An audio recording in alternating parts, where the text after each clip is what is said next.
Hey, what's going on, guys? It's Aiden. Today I'm going to be showing you guys how to make a liminal pool 3D space. I'm just using two textures, some water and a pool texture.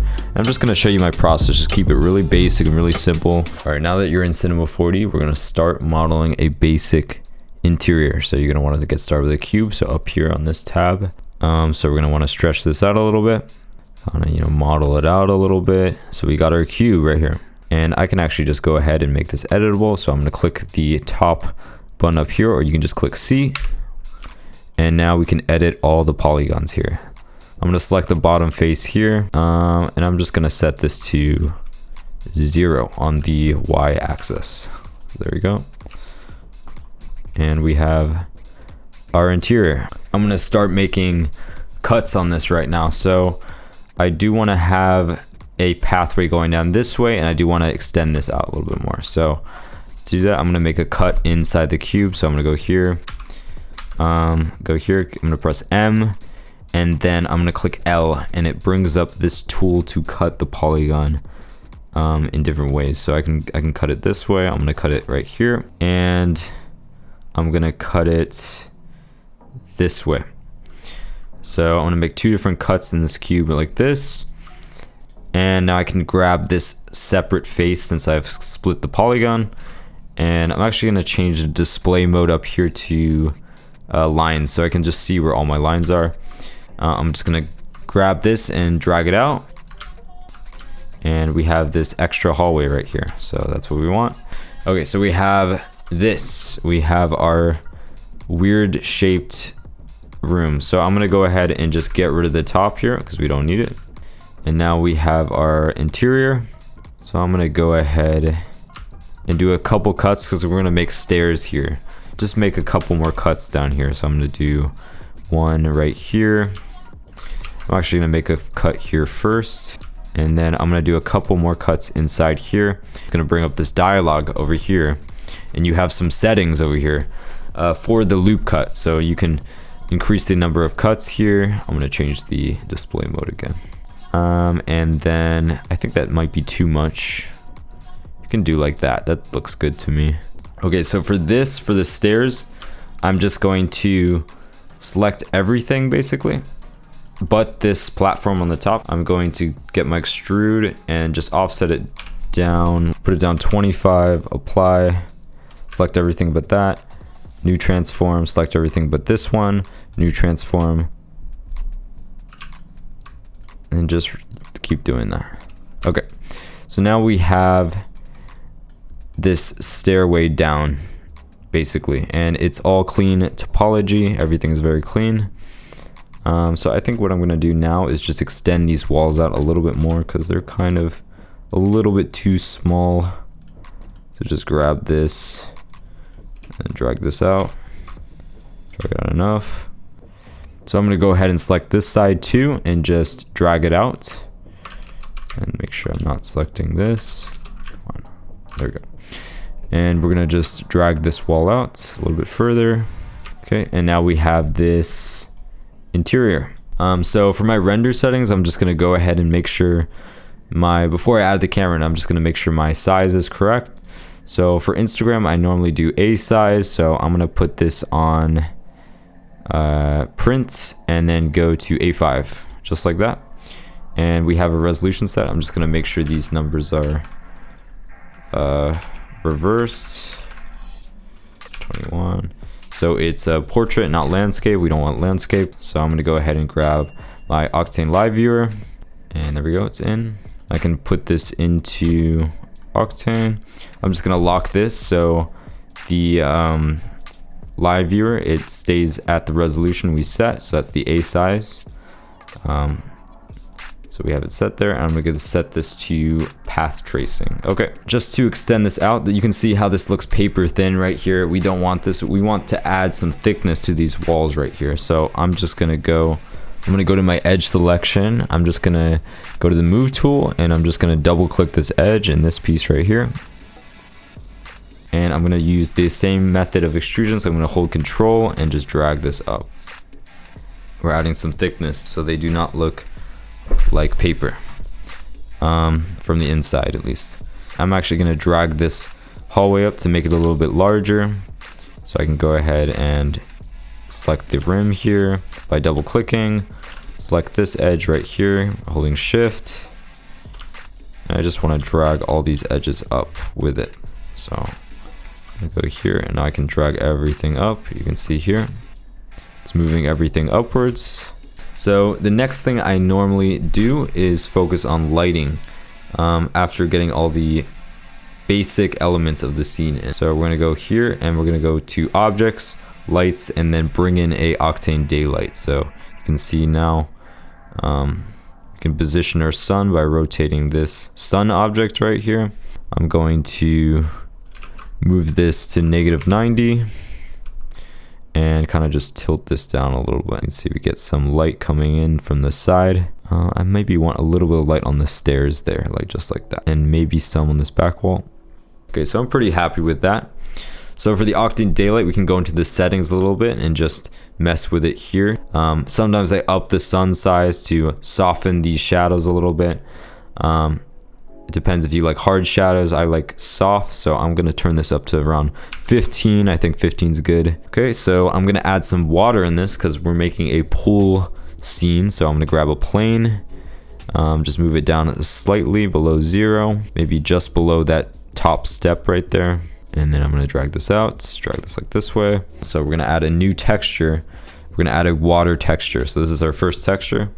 We're gonna go to create extensions, Cinema4d Octane, and then go to Octane material right here. Click on that. I'm gonna drag it right on top of our plane right here. Then we can set this to cubic. So we're gonna click on the tag here, go to projection, and then click on cubic right here.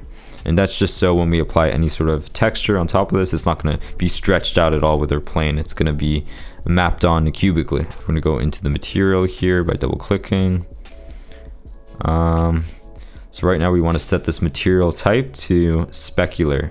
And as you can see now, it's already starting to look just like water. So yeah, it's looking good. Obviously it doesn't look super realistic yet because we need to introduce some sort of noise or some sort of bump to get these ripples to make it really look like water, because it kind of just looks like glass right now. So before I start messing around with materials, I'm just going to edit my Octane settings a little. So on this gear right here, you can get to the Octane settings, and so the max samples does not need to be that high. I can turn that down to 500. Diffuse depth, I can turn this down to 8.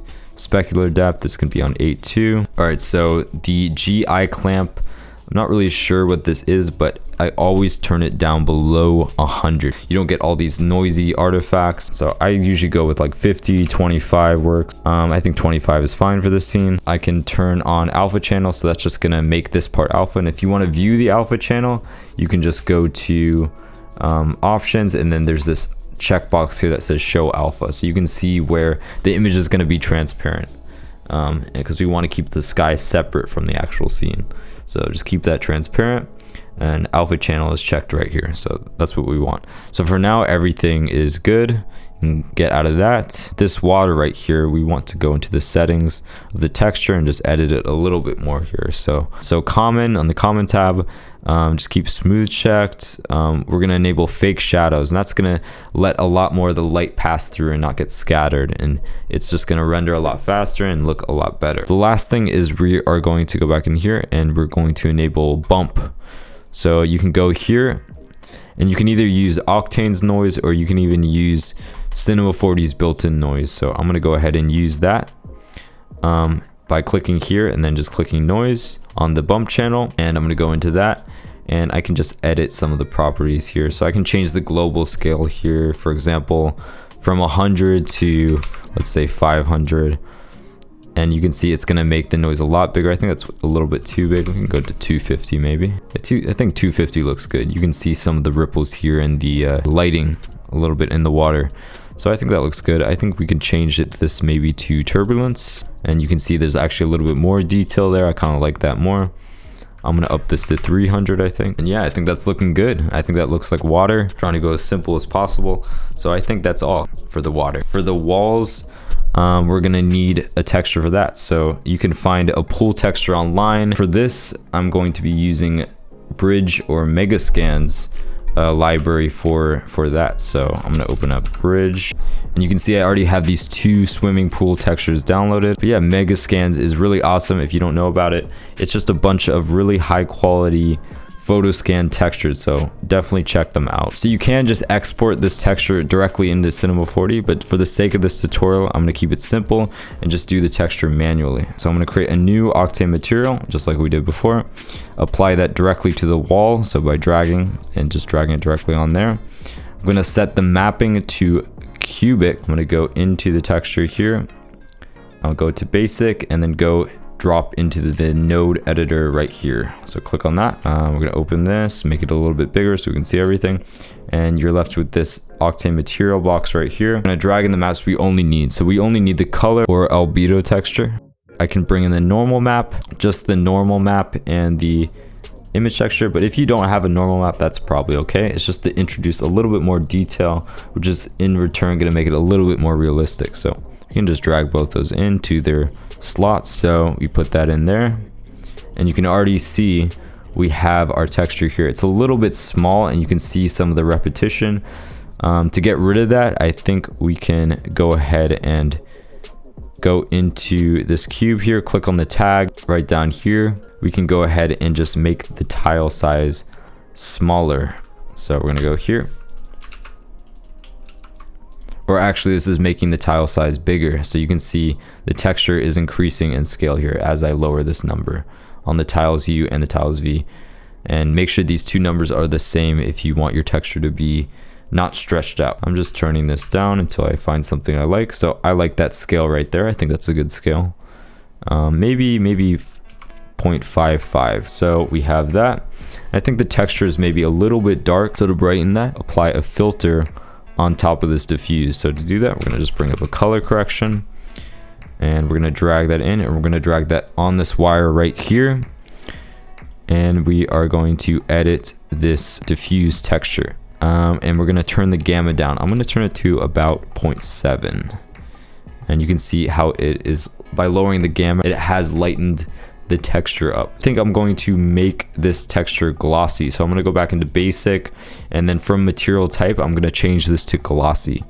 So as you can see, it's opened up a few other settings, and we now have this specular. So we can introduce some roughness into the texture. So I'm going to go in and just up this a little bit. And you can see how it's kind of smoothing out that reflection a little bit here on the corner. I think we can maybe do 0.35.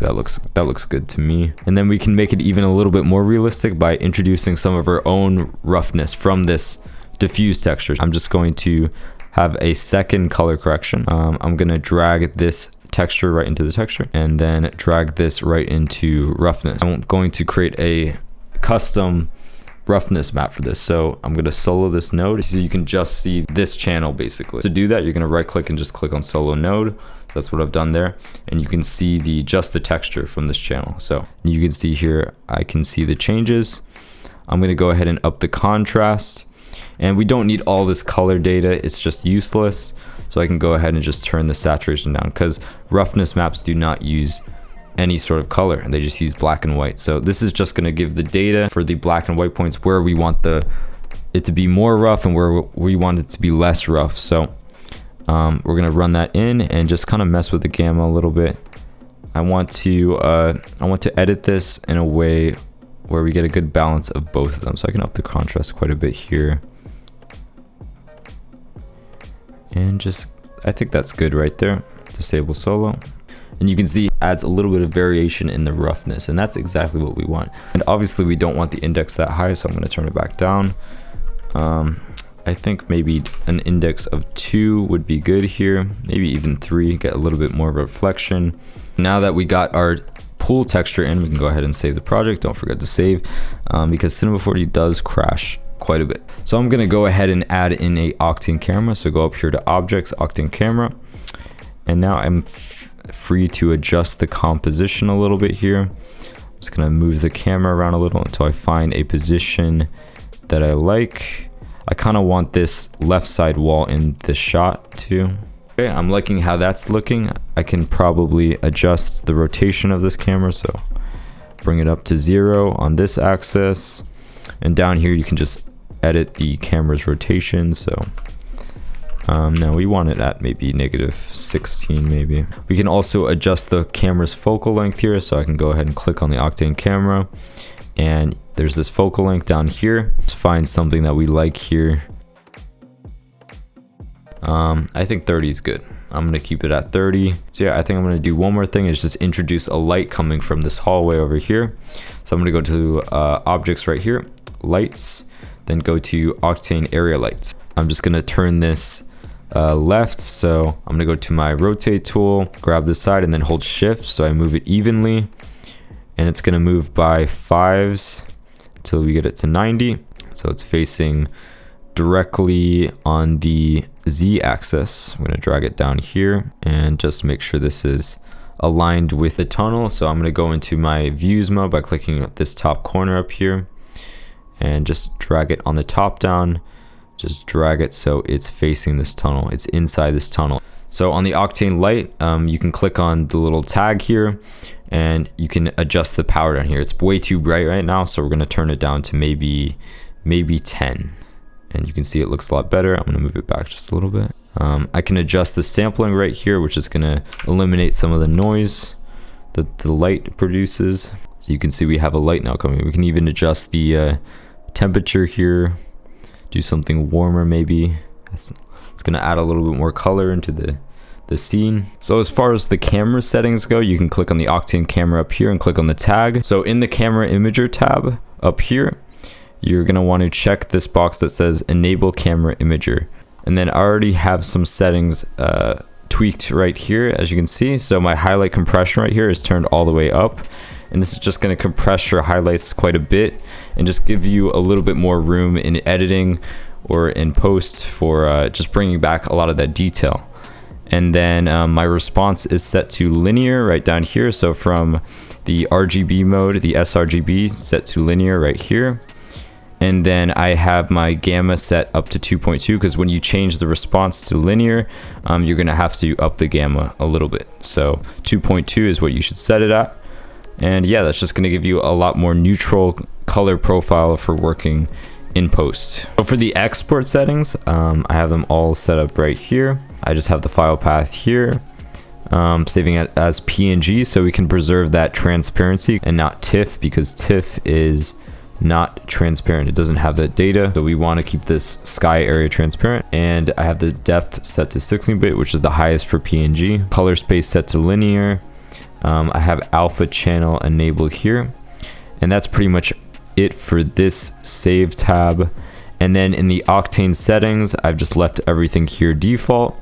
And then you can go into render passes here. And the only pass I have enabled here is the environment pass right here. I went ahead and enabled that, and all this other stuff could be very useful in post, but just for the sake of this tutorial and keeping it simple, I just have the environment pass enabled, which is the pass that is right behind, which is the sky. And that's basically it. So I'm gonna go ahead and export to my directory right here. And yeah, I have that saved as an EXR. Then we can go ahead and click our render to picture viewer up here.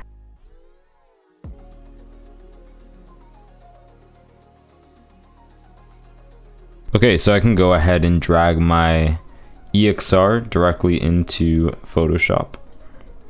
And I have this plugin called EXR-IO, and it's used for opening EXR files. So this is basically gonna store all your render passes. But again, just for this tutorial, we had just exported the environment pass. So this is all that's gonna show up when you drag your EXR in. Or you could have just also exported the pass as a TIFF or a PNG because you're only using that one layer. But if you do have multiple layers like this, like reflection passes and Z depth, then you're gonna want to export as an EXR basically. But we're gonna just grab the environment pass, go ahead and grab my image, my PNG image, drag that into Photoshop, then grab my environment pass and just go ahead and Control-Shift-V and just go ahead and paste that in like this and put it right behind our top layer like this. And I'm gonna go ahead and now add some sort of detail into the sky area. So a website I really like to use for stock images is called Pixabay, and you can find a bunch of royalty-free images basically. I'm just gonna go ahead and search up clouds, and can see here there's some photos, so I'm just gonna find something that I think would work in this context right here. So I think I found something here that I kind of like, so I'm gonna go ahead and download this image. Okay, so I can go ahead and drag this in, and you can see I just want the sky portion here. So now this layer has to be in between the environment pass and the layer, so I'm gonna go ahead and drag that in between the two, and you can see now it's up there behind our alpha channel of the PNG. Maybe I'm liking the clouds over here. So you can see it does look cool, but I don't think it really fits perfectly with our environment. So I can go ahead and do a screen pass over this. So now after setting this to screen, you can see the image kind of blends in a little bit more with their environment layer. So I'm also going to go into this layer and enable a hue and saturation, and go ahead, and we want this hue and saturation not to affect our environment layer. The way we achieve that is just going here, right clicking, and doing a create clipping mask, and this is only going to affect the one layer beneath this hue and saturation. So now if we adjust the lightness, it's not going to adjust the environment, it's going to adjust this image texture right here basically. So I'm going to go ahead and lower the saturation to maybe about 50%, and now you can see here how it looks basically with that. And I'm also going to, I think, maybe darken it just slightly too. I'm gonna do maybe 20, and I think that's looking pretty good. Maybe I can darken it just a little bit more. To finish off this image, I'm going to create a new layer. I'm gonna go to image here. I'm gonna go to apply image right here, and I can just leave everything as default and just click OK. And this is just going to take everything we've made so far and just combine it into one single layer, so we can just edit it just as is like that. So then I'm going to go to up to this tab up here, and I'm going to go to filter, camera raw filter, or you can press shift control A, but I just always go up here, and you can see it's going to bring us into this color grading thing. So once we're here, we're going to go, and I like to just straight up click auto right away, just to see what the computer thinks is the right thing to do, where it wants to add more contrast, where it wants to turn on the highlights and stuff like that. So I usually go in and just slightly edit some of these details. So I can maybe bring the blacks down a little bit more, get more of these shadows in, the whites. I kind of like where the whites are right now, so I'm going to leave it where it is. The shadows, I can maybe bring up some of the detail in the shadows. The highlights, I can see a lot more of the sky if I turn down the highlights. I normally turn down the highlights quite a bit, so I think there's good. Maybe can bring up the contrast just a little bit more. And I'm just going to leave the exposure where it is. So I'm liking how that's looking a lot. So next I can just mess with some of the vibrance here. The colors really start to come out a little bit more. And maybe I can turn up the saturation just a little bit. And this is all very abstract, so there are no guidelines here as to what is right and what's wrong.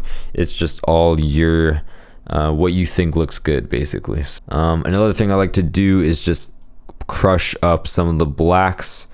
It's just gonna look a little bit more filmic, and I can add some contrast using this curve too as well. And you can see now, just clicking this toggle down here, I can just see the difference between the two images, and you can see the image really starts to come alive here after just making these simple changes. So I think this image is looking good. So now I'm going to go ahead and just save this as a preset, or save the settings here so I don't lose them. Okay. And you can see our changes are applied. Okay, so to export this image, we're just gonna go up to File here, and I always go to Save As, and then we're going to save that into our directory right here, and we're gonna save that as a JPEG image right down here. So right there, you just name it whatever, and we're gonna go Save. And it already exists, but we're gonna click save, yes. Then just leave all this as default, and then just click OK. And that's it. So there you have it. There's the tutorial. This is just kind of a look into my whole process. I just wanted to show you some of the underlying foundations to a lot of my work, so you can apply that to your own artwork or just take some of the techniques I used. So I hope you enjoyed that tutorial. Let me know in the comments or just wherever what else you want to see, if you want anything else explained. If you have any questions, just let me know. And yeah, thanks for watching. I really appreciate it.